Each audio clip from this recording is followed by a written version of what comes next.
سلامونه وخت په خیر. حیا په نړۍ کې د تر ټولو پیاوړي استخباراتي سازمان څنګه کولای شي د دشمن د هیواد د اټومي پروګرام زړه ته ننوځي؟ 2011 درې ایراني اټومي ساينس پوهانو یو ګډ علمي مقاله د ایران د اټومي انرژي په کنفرانس کې وړاندې کړه. هغه وخت هیڅ فکر نه کاوه چې د علمي همکاري به د دوی درې واړو لپاره یو تاریخ برخلیک ولري. 14 کال وروسته په 2 میاشتو کې د نن د دې مقالې درې واړه لیکوالان له منځه ولاړل. دوی د اسرائیل په لاس او یو د ایران په لاس. اسرائیل عبدالمجید منجوهر او احمد رضا ذوالفقاری د ایرانی چې د ایران د اټومي پروګرام مهم مؤسسان وو. د 2015 کال د جون په 14 د ایران پر اټومي تاسیساتو په هوایي برید کې په نښه کړل او ونی وروسته د روزوبا وادي لپاره چې د دې درې کسیزه ډلې وروسته غړي وو هم یو تراژیکي برخلیک رامنځته شو.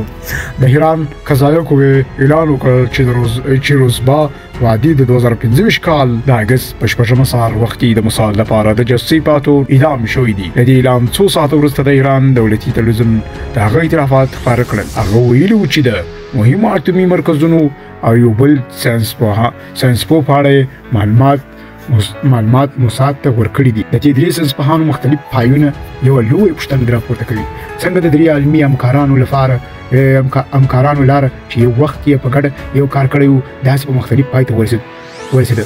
د ځواب لپاره موږ باید د دې مقصد روزبا وادي کیسه بیان کړو. هغه هوښیار کس کیسه چې د نظام له زړه څخه راپورته شو خو د دښمن لپاره په جاسوسي تورن او اعدام شو. د یو هوښیار مسؤل څخه تر اټومي مختص پورې روزبا وادي په 1904 کال کې زیږېدلی و.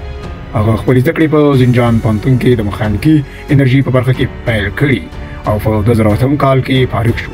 وروسته د خپلې علمي لېوالتیا له امله د شهید بهشتي پوهنتون ته مخه کړه چې د ایران د اټومي انرژي یو مهم مرکز. کله چې روزبا وادي د 2000 میلادي په پای کې د پوهنتون ته ولاړ، د ایران اټومي پروګرام د نړۍ پای ځان ته اړولی و. په همدغه وخت کې د هغه استادان لکه مجید شهریاري او فریدون عباس د بمونو په واسطه ووژل شو. سره دې ترورونو وادي خپلې زده کړې په اټومي انرژي کې په امیر کبیر پوهنتون کې تعقیب کړې او په 2014 کال کې خپلې دکترا واخیسته. د مسلکي ژوند د ایران د اټومي خوندیتوب په مرکز کې یو مهمې دندې ته ورساوه.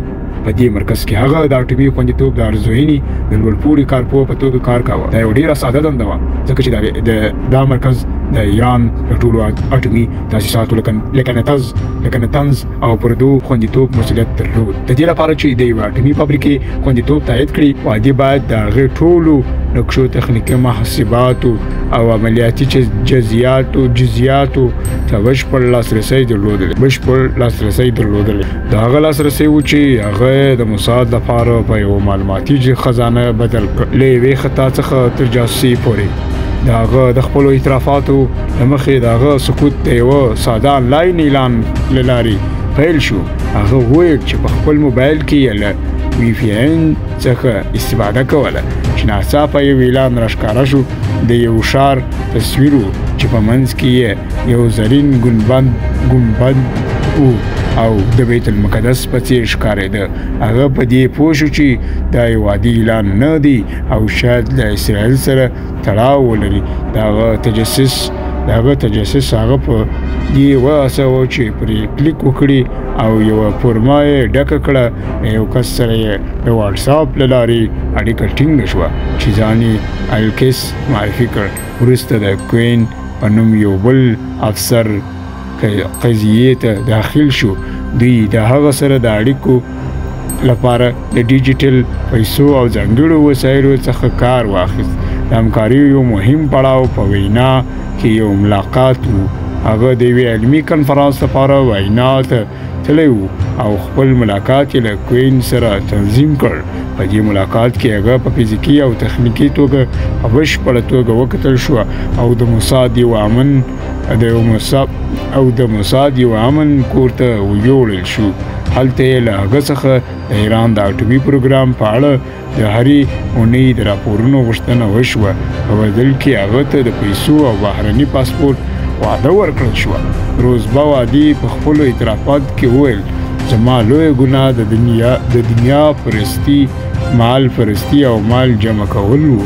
پوښتنه او پای د وعدې نیولو په اړه دقیق معلومات په لاس کې نشته، خو د قضایه قوې د خبرتیا له مخې هغه د 2024 کال په پیل کې وروسته له هغې ونیول شو چې د امنیتي ارګانونو تر څارنې لاندې و. هغه محکمه او د 2008 کال د قانون پر بنسټ چې د اسرائیلي رژیم له اقداماتو سره د مقابلې لپاره جوړ شوی په اعدام محکوم شو. د وعدې اعدام د هغه دوسیه وتړله، خو لویې پوښتنې راپور لومړی د موساد د نفوذ کچه څومره پراخه چې توانېدلې د ایران د اټومي خوندیتوب په مرکز کې جاسوس وګماري. دویمه، ولې د وعدې اعدام سمدستي د هغه د پخوانیو همکارانو له وژل کېدو وروسته ترسره شو؟ آیا اسرائیل ته یو مستقیم پیغام و؟ د رتبه وعدې اعدام د ایران حکومت لخوا یو اخطار هم و، ترڅو نورو کسانو ته وښیي چې د جاسوس باید څومره درناک. ستاسو نظر څه دی؟ ولې د رتبه وعدې په څیر خلک د دشمن لپاره جاسوس ته مخه کوي، او ولې په ایران کې د امنیتي ارګانونو نفوذ دومره زیات شوی دی؟ خپل نظرونه په تبصرو کې